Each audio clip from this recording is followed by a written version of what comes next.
Welcome to the Genius Factory. Enjoy the video. In this video, I will show you how to play Good Lovin' on guitar. We'll start by breaking down the fundamental chords you need to know. Then, we'll explore a dynamic strumming pattern that captures the song's iconic rock and roll energy. Finally, I'll guide you through combining these elements so you can confidently play this timeless hit. Get ready to make some great music. For Good Lovin', you'll primarily use three essential chords: D, G, and A. Begin by practicing the open positions for D major, G major, and A major.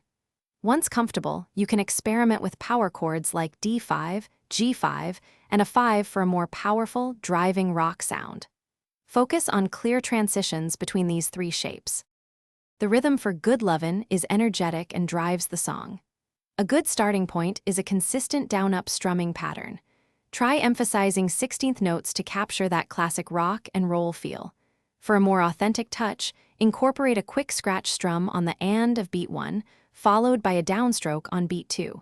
Practice this rhythm slowly to build speed. Now it's time to put everything together. Focus on smooth and timely transitions between your D, G, and A chords while maintaining the strumming pattern. Begin at a slow, comfortable pace, gradually increasing your speed as you gain confidence. A fantastic way to refine your timing and feel is to play along with the original Good Lovin' recording. You'll be rocking out in no time. Thanks for watching. If you found this helpful, don't forget to like and subscribe.